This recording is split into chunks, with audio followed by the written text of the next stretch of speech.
Halo semua, salam sejahtera Malaysia. Selamat datang ke channel Fels Lifestyle.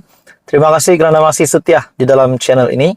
Untuk mendapatkan info padu, info hangat dari channel ini berkaitan dengan topik-topik panas yang berlaku di Malaysia pada hari ini.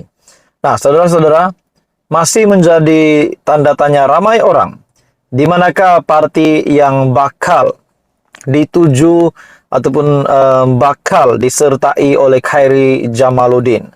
Walaupun baru-baru ini kita mendengar bahwa tular gambar Khairi Jamaluddin dan juga Presiden Bersatu ataupun pengurusi Perikatan Nasional, di mana gambar itu tersebar luas di media sosial dan menimbulkan banyak tanda tanya. Nah, pada akhirnya saudara-saudara, terdapat satu artikel yang pasti, tajuk artikel ini dari syahbudin.com, yaitu KJ sebenarnya sudah tolak, tapi Muhyiddin minta fikir lagi.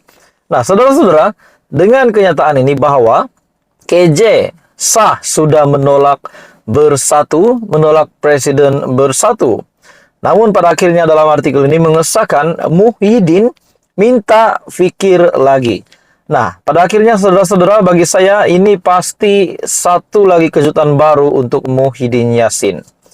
Bekas Ketua Pemuda UMNO, Khairi Jamaluddin, memberi bayangan tidak akan menerima pelawaan Tan Sri Muhyiddin Yassin untuk menyertai Bersatu. Nah, sudah terang-terang bahwa Khairi Jamaluddin sendiri telah pun menolak Bersatu. Nah, persoalannya di manakah beliau akan pergi? Adakah beliau akan menyokong Datuk Seri Anwar Ibrahim dengan menyertai kerajaan, dengan menyertai Pakatan Harapan, ataupun PKR? Itu pun menjadi persoalan.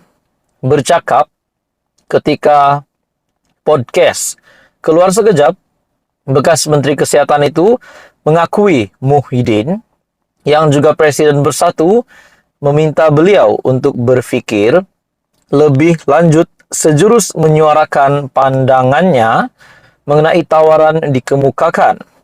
Beliau bagaimanapun tidak menyatakan secara jelas mengenai jawapan diberikan kepada Muhyiddin, meskipun ia kelihatan menjurus ke arah menolak pelawaan ahli parlimen Pagoh itu. Saya fikir lagi pelawaan dibuat Muhyiddin. Saya pun sudah bersetuju untuk berfikir lagi dan saya pun meminta beliau beri sedikit masa. Jadi apa yang kita tahu sekarang, buat masa ini Khairi Jamaluddin memang masih menolak Bersatu, belum pun menyertai Bersatu.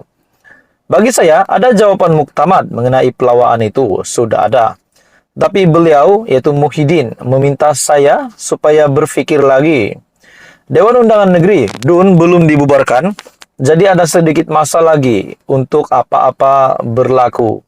Bagi saya, ada kata putus, tetapi apabila pemimpin yang saya sanjungi minta saya fikirkan lagi, kita fikirkan lagi lah, katanya, yang juga bekas Menteri Belia dan Sukan. Sumber Perikatan Nasional memaklumkan juga Khairi tidak akan menyertai mana-mana parti politik, termasuk Bersatu, maupun menubuhkan parti baru dalam waktu terdekat. Ia susulan pertemuan Khairi dengan Muhyiddin yang dikatakan berlangsung di kediaman Perdana Menteri ke-8 itu di Bukit Damansara. Muhyiddin pula pada Mei lepas mengakui ada menawarkan jawatan dalam majlis pimpinan tertinggi Bersatu kepada Khairi jika beliau mahu menyertai parti itu. Pengerusi PN mendedahkan tawaran berkenaan dikemukakan kepada Khairi selepas bekas ahli parlimen Rembau berkenaan dipecat daripada UMNO pada Januari lepas. Jadi apa komen anda saudara-saudara? Teruskan bersama di dalam channel ini. Jangan lupa tekan butang like, share, dan subscribe. Halo semua, salam sejahtera Malaysia. Selamat datang ke channel Fels Lifestyle. Terima kasih kerana memilih channel ini untuk mendapatkan info padu, info hangat, dan topik-topik yang panas di Malaysia pada hari ini. Saudara-saudara, seperti yang kita sedia maklum, bahwa Tun Mahathir Mohamad, bekas Perdana Menteri sebanyak 2 kali, yang kita dapat lihat bahwa beliau menyerang Datuk Seri Anwar Ibrahim sebagai Perdana Menteri hari ini. Ada saja kita dengar pertelagahan di antara mereka berdua. Nah, pada akhirnya, saudara-saudara, SPRM dalam sebuah kenyataan sebelum ini, melalui pendedahan ini dari satu artikel dari malaysiagazette.com. Bagi saya, pendedahan SPRM ini pasti mengejutkan Tun Dr. Mahathir dan juga kroni-kroninya setelah dalam satu artikel ini mengesahkan jika ada asas SPRM akan siasat Tun Mahathir. Dan ini dinyatakan sendiri oleh Ketua Pesuruhjaya SPRM Tan Sri Azam Baki melalui artikel dari Malaysia Gazette.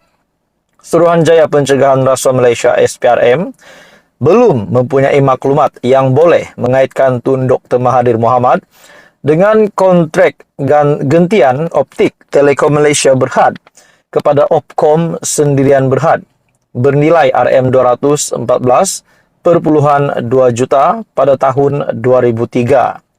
Sehubungan itu, Ketua Pesuruhjaya SPRM Tan Sri Azam Baki menggesa agar pihak-pihak yang mempunyai maklumat jika mengetahui adanya kesalahan rasuah membabitkan bekas Perdana Menteri itu supaya membuat aduan kepada pihaknya.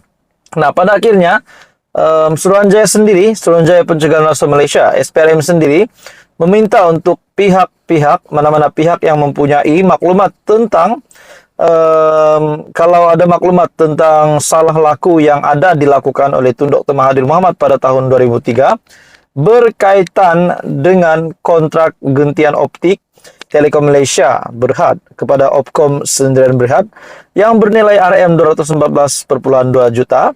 Kalau ada maklumat jika mengetahuinya ada kesalahan rasuah membabitkan bekas Perdana Menteri itu, bolehlah membuat aduan kepada SPRM. Dalam artikel ini, saya tiada maklumat berkenaan itu. Apa yang boleh saya katakan adalah sebarang maklumat dan aduan sekiranya mempunyai asas di bawah kesalahan rasuah, maka kalau jika ada asas untuk disiasat, maka kita tidak akan teragak-agak untuk menyiasat. Adakah dengan ini SPRM hanya menunggu masa untuk menyiasat Tun Dr. Mahathir Mohamad sekiranya mereka menerima maklumat-maklumat yang dapat menunjukkan bahwa Tun Dr. Mahathir Mohamad memang terlibat dengan salah laku di dalam berkaitan dengan kontrak gentian optik Telekom Malaysia tersebut kepada Opkom Sendirian Berhad yang bernilai RM214.2 juta.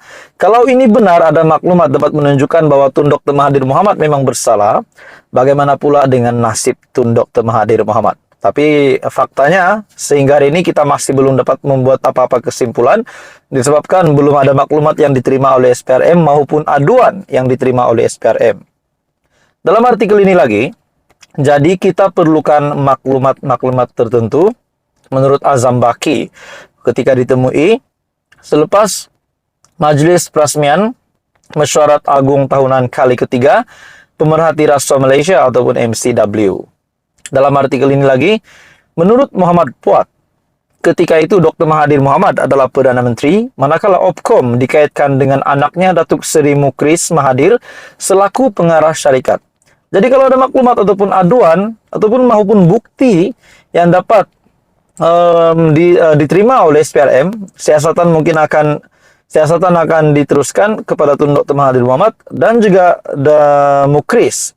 Itu pun kalau SPRM menerima maklumat ataupun sebarang aduan bukti yang menunjukkan bahwa memang kedua-dua ini bekas Perdana Menteri dan juga bekas pengarah, di mana pada ketika itu Datuk Seri Mukris Mahathir adalah selaku pengarah syarikat tersebut. Kalau dapat dibuktikan ada bersalah, memang kedua-duanya ini pasti akan terima kejutan besar dari SPRM. Namun pada akhirnya, sehingga hari ini, dalam artikel ini, jika ada asas, SPRM akan siasat Tun Mahathir menurut Azam Baki. Jadi apa komen Anda, saudara-saudara? Teruskan bersama di dalam channel ini untuk info yang seterusnya. Jangan lupa tekan butang like, share, dan subscribe.